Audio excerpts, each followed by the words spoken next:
नमस्कार। हिंदुस्तान के पीएम को प्रधानमंत्री नहीं मानने वाली, देश के संविधान और कानूनों को ताक पर रखने वाली पश्चिमी बंगाल की मुख्यमंत्री ममता बनर्जी का किला अब पूरी तरह से ढह चुका है। अब पूरे बंगाल में जय श्री राम के नारों की गूंज सुनाई पड़ती है।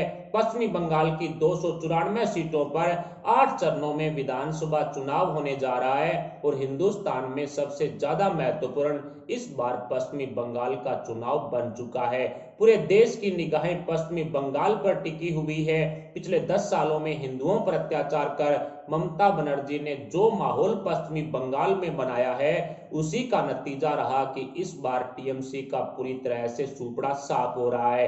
अब सोनार बांग्ला का निर्माण करने की आवाज पश्चिमी बंगाल में उठने लगी है, जो ममता दीदी को चैन से बैठने भी नहीं देती। खैर, इस विधानसभा चुनाव से पहले कई सर्वे कंपनियों ने अपनी अपनी सर्वे कर उसके परिणाम जारी किए हैं, जिसमें साफ तौर पर बीजेपी का माहौल बना हुआ है और पश्चिमी बंगाल में जय श्री राम की गूंज साफ साफ सुनाई दे रही है। पश्चिमी बंगाल में 294 सीटों पर लगभग 27% मुस्लिम वोटर हैं, जिन्हें अपने साथ जोड़े रखने के लिए ममता दीदी ने बाकी बचे हुए 73% अन्य मतदाताओं से हाथ धो लिया है, जिसमें से 70% हिंदू वोटर्स हैं। इन 27% को खुश करने के लिए जो 73% पर अत्याचार किए गए हैं, उसी का नतीजा रहा कि नाम मात्र की सीटें जीतने वाली बीजेपी आज पश्चिमी बंगाल में पूर्ण बहुमत के साथ सरकार बना रही है। वैसे तो टीएमसी और ममता दीदी की तानाशाही किसी से छुपी हुई नहीं है, लेकिन प्रधानमंत्री नरेंद्र मोदी जी की लोकप्रियता के आगे टीएमसी और ममता बनर्जी पूरी तरह से फीकी पड़ चुकी हैं। जिस तरह से वक्त के साथ जिंदगी में बदलाव की आवश्यकता होती है, उसी तरह से पश्चिमी बंगाल की जनता के लिए सत्ता परिवर्तन होना अब अति आवश्यक हो गया है। कई बड़ी बड़ी कंपनियों ने पश्चिमी बंगाल की 294 सीटों पर सर्वे किया है और इन सर्वे रिपोर्ट के आंकड़ों ने ममता दीदी की नींद उड़ा करके रख दी है। पिछले 10 सालों में हिंदू मुस्लिम को आपस में लड़वाकर सत्ता की गद्दी हासिल करने वाली ममता दीदी का किला जय श्री राम के नारों ने अब पूरी तरह से ढहा दिया है। पश्चिमी बंगाल में ममता दीदी का विरोध बढ़ने का कारण भी खुद ममता दीदी ही है। अब तक हिंदुओं के धार्मिक त्योहारों पर हिंदू मुस्लिम में विरोध पैदा करने का काम करने वाली ममता सरकार अब पूरी तरह से खत्म हो चुकी है।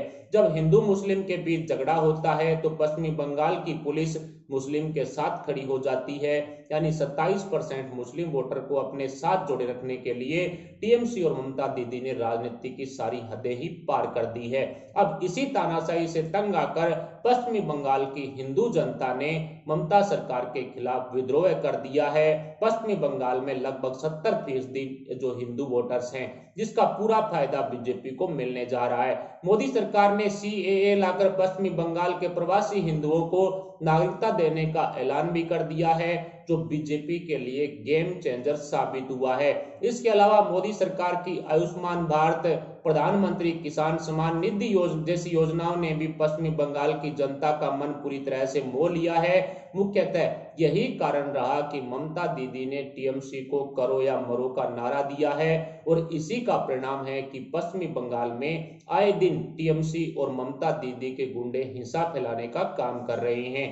ममता दीदी ने अपनी साख बचाने के लिए कई पैंतरे आजमाए हैं, लेकिन केंद्र की मोदी सरकार को कोसना, संविधान और कानूनों की अवहेलना करना, प्रधानमंत्री सहित अन्य पदाधिकारियों के लिए अपशब्दों का प्रयोग करना, जय श्री राम के नारों से चिढ़ना आदि जो ममता दीदी की आदत है, वो पश्चिमी बंगाल की जनता को बिल्कुल भी पसंद नहीं आ रही है। और पश्चिमी बंगाल की जनता को ममता के कारनामे पसंद नहीं आने के कारण ही ममता दीदी अब चुनाव से ठीक पहले पूरी तरह से बौखलाई हुई है। अपनी टीएमसी का जो सुपड़ा साफ होता हुआ देख करके ममता पूरी तरह से बौखला गई है। ज्ञात रहे कि टीएमसी के कई विधायक, मंत्री, नेता, सांसदों ने अपने पद से इस्तीफा दे दिया और उन्होंने बीजेपी का दामन भी थाम लिया था, जिसके बाद में ममता सरकार पर संकट के बादल भी मंडराने लगे थे। अल्पमत में सरकार जाने की नौबत आ गई थी।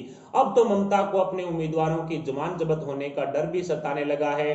दूसरी तरफ कांग्रेस और लेफ्ट के गठबंधन की तो पूरे पश्चिमी बंगाल में चर्चा भी नहीं हो रही है और शायद यही कारण रहा कि पिछले दिनों अधीर रंजन चौधरी एक जनसभा के दौरान मंच पर ही गुस्सा हो गए और अपने भाषण को बीच में ही छोड़ दिया।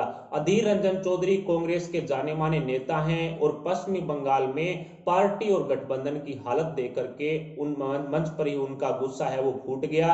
ऐसे में लेफ्ट और कांग्रेस के साथ साथ टीएमसी का खेल बिगाड़ने के लिए ओवैसी भी अपनी पार्टी एआईएमआईएम के साथ चुनावी मैदान में उतर गए हैं। उधर केजरीवाल भी आम आदमी पार्टी की किस्मत आजमाने की तैयारी में जुटे हुए हैं। अब देखना दिलचस्प होगा कि ये सभी ठग ठग आपस में ही एक दूसरे की कब्र खोदेंगे या बीजेपी से टक्कर ले पाएंगे।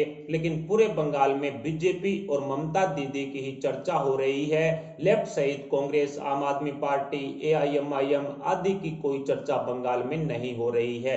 हालांकि इस बात को नकारा नहीं जा सकता कि ओवैसी हुए, टीएमसी हुए, कांग्रेस हुए, ये सभी के सभी अपने मुस्लिम वोटर्स को एक दूसरे में बांटेंगे, यानी कि इसका पूरा फायदा बीजेपी को होगा, इसमें कहीं कोई शक नहीं है।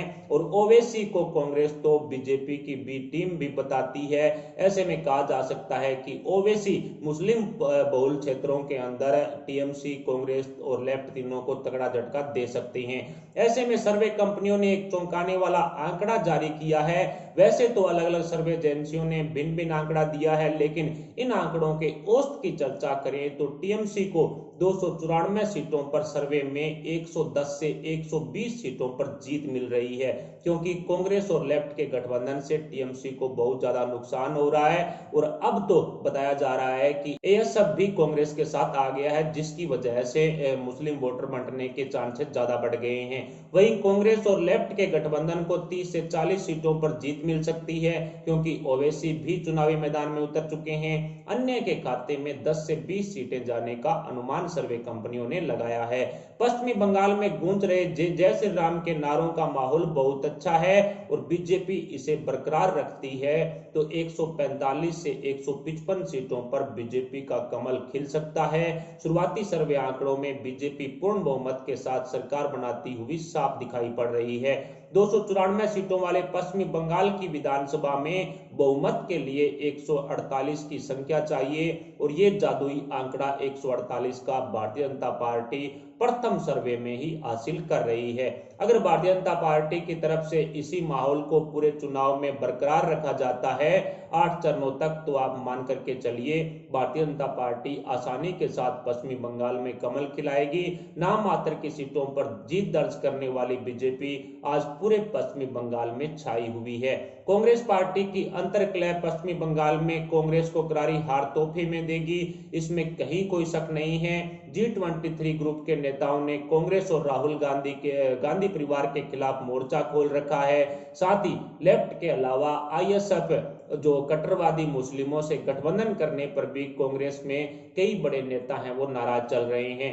ऐसे में पश्चिमी बंगाल के विधानसभा चुनाव में कांग्रेस का पूरी तरह से सुपड़ा साफ होना तय माना जा रहा है, क्योंकि जिस तरह से अंतर्कलह कांग्रेस की सामने आई है, जो गृह युद्ध कांग्रेस में चल रहा है, G23 के नेताओं ने गांधी परिवार के खिलाफ जो विद्रोह किया है, जो शक्ति प्रदर्शन जम्मू में किया है, उसको लेकर के कांग्रेस पार्टी में काफी ज्यादा घमासान मचा हुआ है और कांग्रेस आलाकमान बताया जा रहा है कि जल्दी G23 नेताओं को बर्खास्त करेगी, सस्पेंड करेगी। कुल मिलाकर कहा जा सकता है कि पश्चिमी बंगाल के चुनाव में टीएमसी और बीजेपी के बीच में कड़ी टक्कर है, लेकिन प्रथम दृष्टया जो सर्वे सामने आया है उसका साफ तौर पर यह दिखा रहा है कि बीजेपी पूर्ण बहुमत के साथ सरकार बना रही है। यह माहौल इसी तरह से बना रहेगा बीजेपी टीएमसी के बीच में, या फिर कोई उतार चढ़ाव होंगे, इसको लेकर के मिलते हैं अगली सर्वे के अंदर। फिलहाल इस खबर पर आपके विचार हमें कमेंट बॉक्स में जरूर बताएं। साथ ही वीडियो को लाइक करके हमारे चैनल को सब्सक्राइब जरूर कर लें। पांचों राज्यों की जो पल पल की रिपोर्ट है वो प्राप्त करने के लिए चैनल को सब्सक्राइब कर पास वाला बेल आइकन भी जरूर दबा लें। अभी के लिए इतना, मिलते हैं अगले वीडियो के साथ, तब तक के लिए जय हिंद, जय भारत।